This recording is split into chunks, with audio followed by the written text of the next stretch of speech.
The driver felt the wagon's tires rupture and decided to park the car with the hope of changing the tires. It was like a film. In a GC, motley crowd of armed men in military uniform came out of the bush. They fired at the boot of the car. Ahead of us, 5 of them came out of the bush. Another 2 came from the rear. My daughter screamed, "Mommy, Daddy, what's going on?" There was no time to say a word. They marched us through into the bush, firing into the sky. They hit me on my chest, hit my daughter on her head. Blood oozed. At this time, it was better to kill me. I shouted at one of the armed men. His response was hell. He went straight for my private part, tore my dress with his gun. The others ripped my dresses. I was left with my undies. My husband and my daughter started crying. 2 of them dug their teeth into my breasts. While attending a secondary school in Adamawa, I had lived with some Fulani, so I understood a few Fulani words.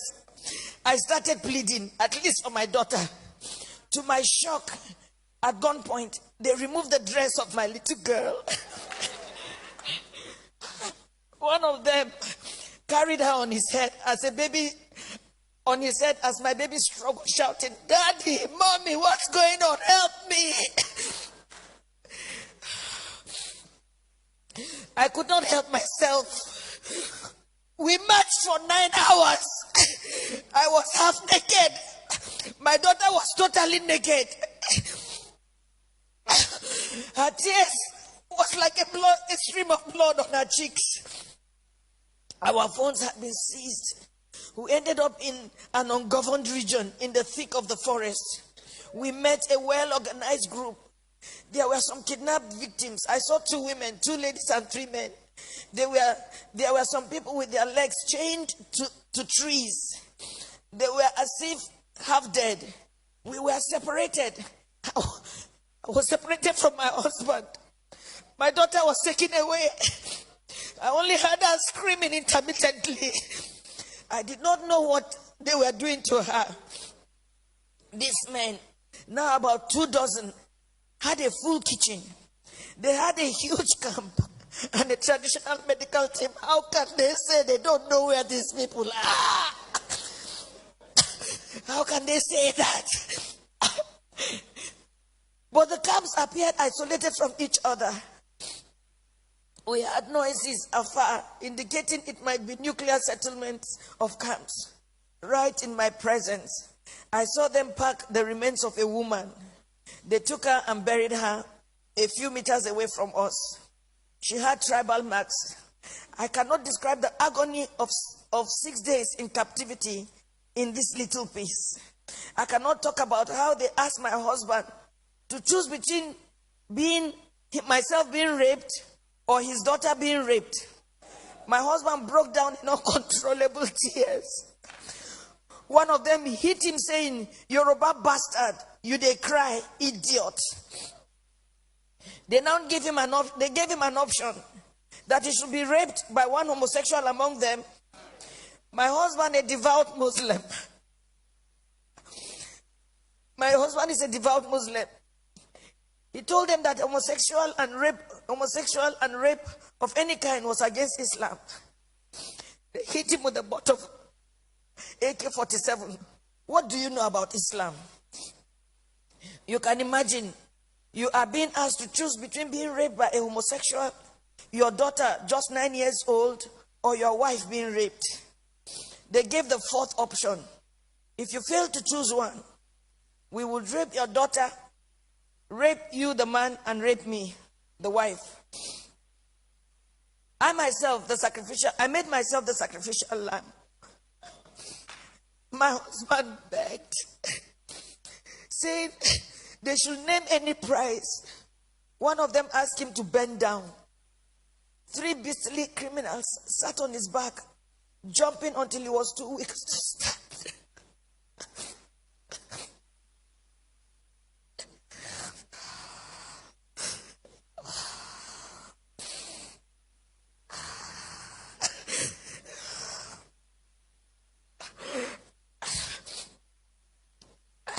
I was not allowed to put on any additional clothes. Imagine they rape you all night and they stop you from putting on any clothes for 24 hours.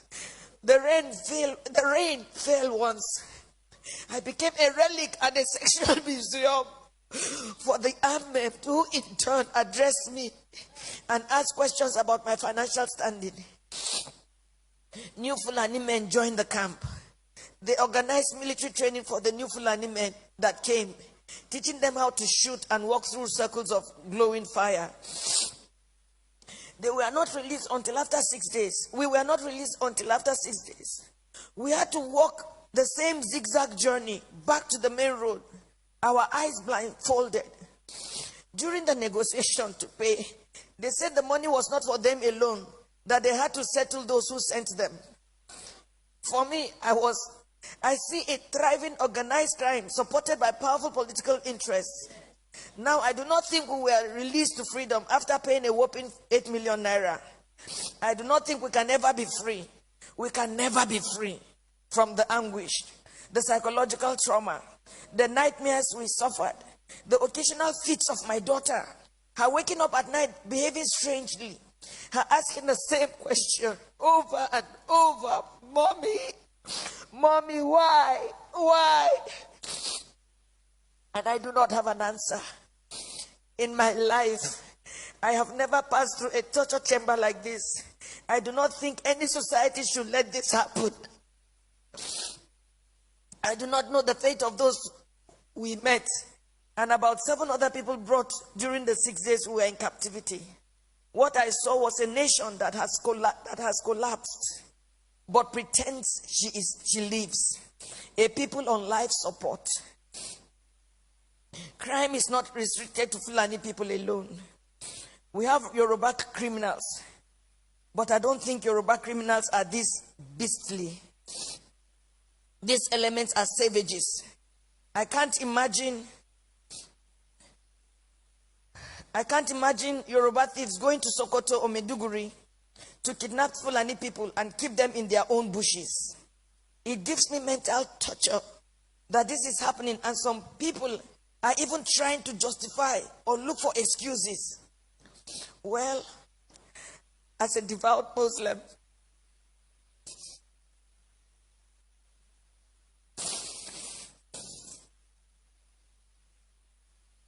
myself and my family have taken solace in Allah.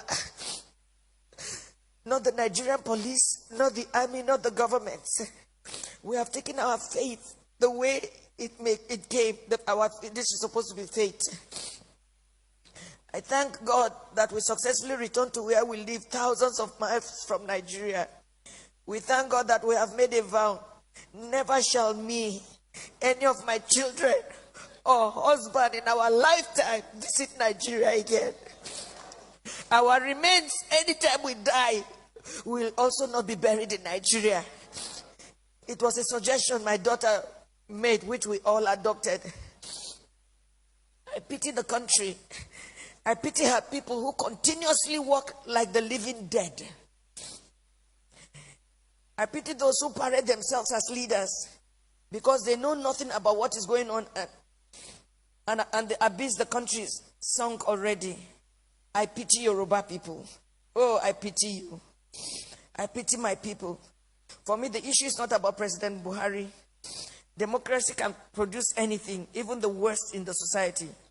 What I worry about is the conspiracy of silence by the people themselves. The ignorance, the treachery, and the illusion that one day things will get better through another election. Since I was born in Nigeria, each year had led from bad to worse and on and on. I do not have a solution to what is going on, but I think very soon hell will let loose upon the earth as long as there is no law and order and anarchy and the rule of brutes in the order of the day. Once again, there can never be anything more comforting than my husband, who saw what I went through, but was able to encourage me, and even encourage me to write this little piece after months of agony and sociological imbalance. Good night, Nigerians.